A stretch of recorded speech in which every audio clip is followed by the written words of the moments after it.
It's Shadows of Greatness on NES Works Epoch Episode 8.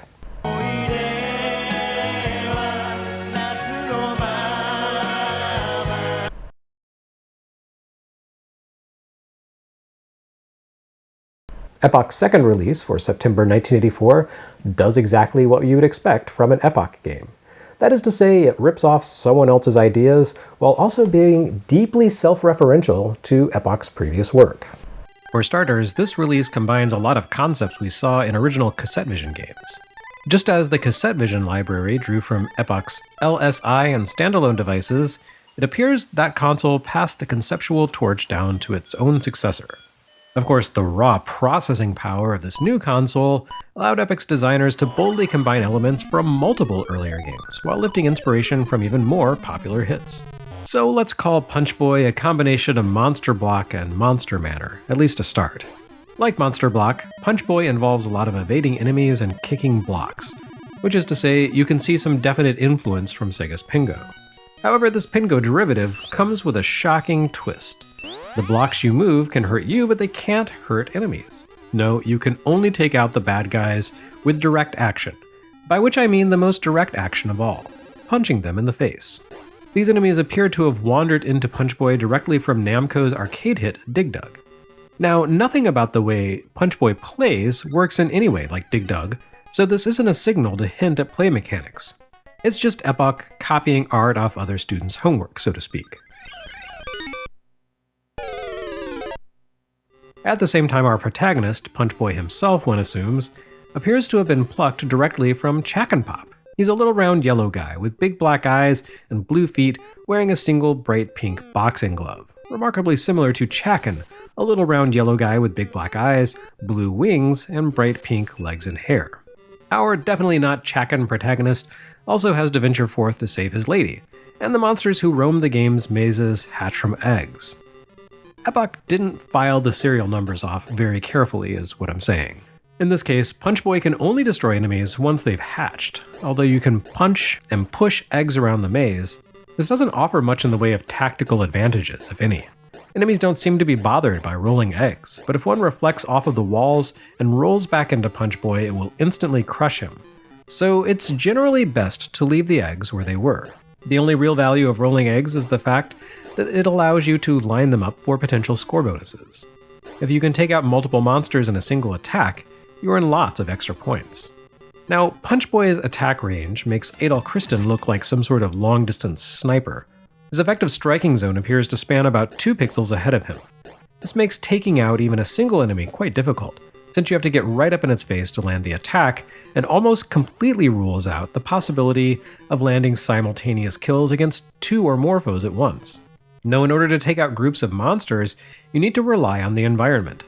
Specifically, you can use the convenient spring-loaded punch glove launchers someone has left in corners of the mazes for you. By striking the switch on one of these launchers, you'll cause a massive boxing glove to fly all the way across the screen. Any enemy caught in its wake will be smashed against the wall, and the spring glove's enormous range means you can enfilade multiple critters in a single shot.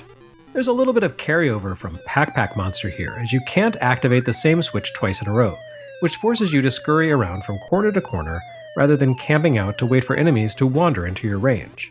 This becomes even more essential in the second stage, a more open maze that replaces the spring launchers with small inline bumpers.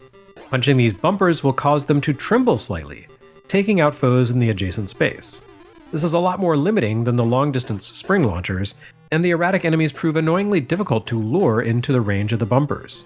Clear out the 2 mazes, however, and the game completely changes format. Yes, somehow this makes a transition from maze game to platformer, with a final level that resembles something like Donkey Kong Jr. or Crazy Climber. You climb vines on a house while avoiding monsters who wander along each floor of the building before stopping at the windows to chuck flower pots at Punch Boy.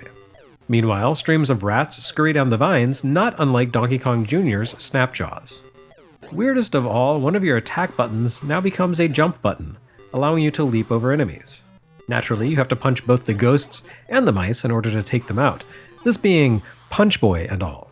You can punch rats on the ground, or just smack them off the vines. New rats will spawn at the top of the mansion to take their place, but the upside to angering the ASPCA so wantonly is that it gives you a little breathing room. The patrolling ghosts, on the other hand, are a little more difficult to take out. You can only hit them when they approach an open window, and you have to perform a leaping punch attack in order to land that blow. The windows are set slightly above your standing punch range. Once you've beaten down all the ghosts, you can climb to the top floor and ride away with your liberated lady friend on a balloon. But this just means that poor Punch Boy has to begin his whole Sisyphean ordeal all over again. Punch Boy, the game not the guy, has some appeal, but it also showcases Epoch's shortcomings as a developer. Scrambling up the genres like this adds some variety to the mix, but the platforming stage is so much more fun than the maze levels that its presence ultimately serves to make you wish the entire game had been just the platformer. The maze levels are dragged down by Punch Boy's limited attack options. Their environmental elements are fun, but actually attacking foes tends to be harder than it really ought to be due to your limited striking range. You have to get right up on foes and can only hit them when they face you, but remember that these are Fygar wannabes, which means they belch flame. So you stand a pretty good chance of getting torched while on the attack, since these guys have a tendency to counterattack the instant they reverse direction to face you. The game really pushes you to use environmental attacks, but it lacks time limits to goad you into action, and enemies rarely stray into danger zones. So a lot of playing Punch Boy, especially in the second level, boils down to sitting in place, waiting for a chance to attack. The eggs are an annoying hindrance rather than being useful in any way. They do make the game stand out, but in a counterintuitive way, as the rolling physics are unpredictable. Sometimes eggs will hit a wall and roll to the side, but sometimes they reflect back and kill you. In classic Epoch style, Punch Boy is full of good ideas in need of refinement. And in classic Epoch style, all of these good ideas came from hit games where the elements already worked well, meaning there's no real reason to experience them here.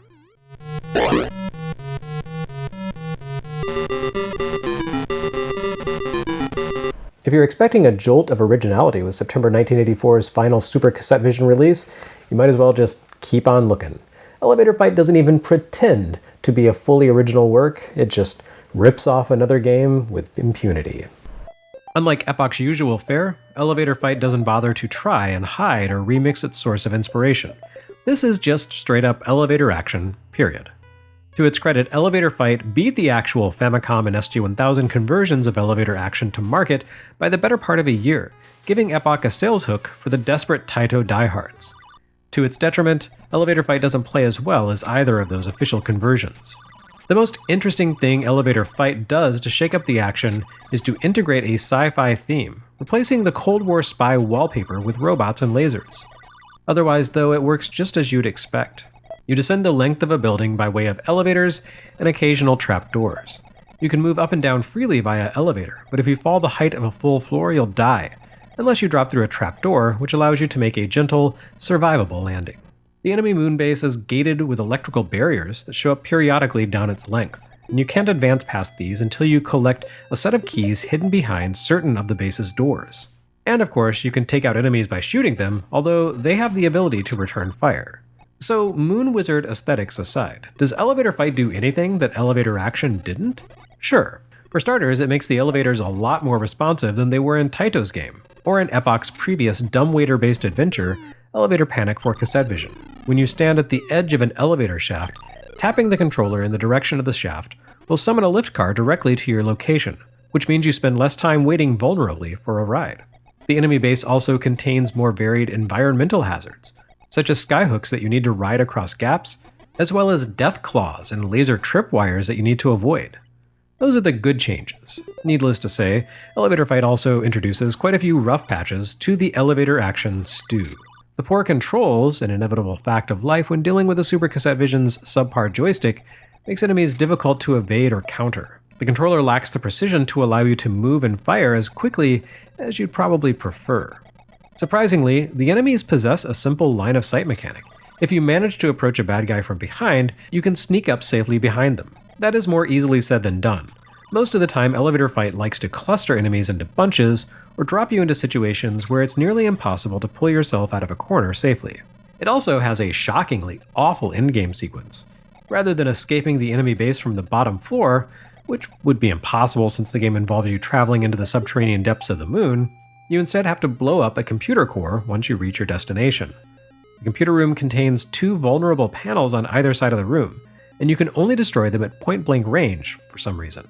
This means that you have to travel to each side of the room, a task made infuriatingly difficult by the fact that the path to the panels consists of a series of erratic moving platforms.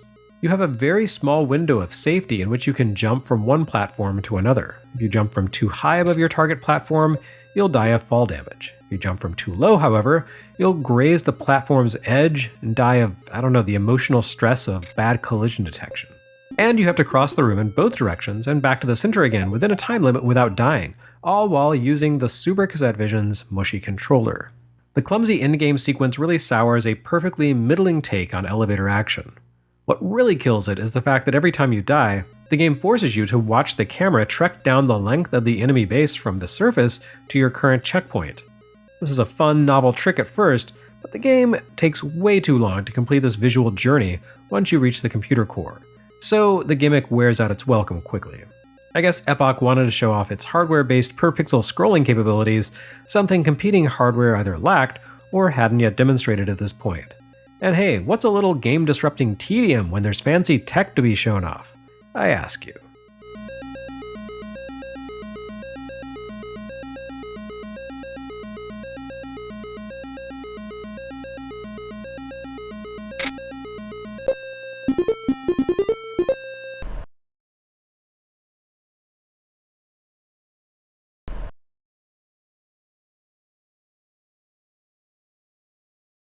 Next time on NES Works Gaiden Epoch, we get all Metroidvania and sequence break.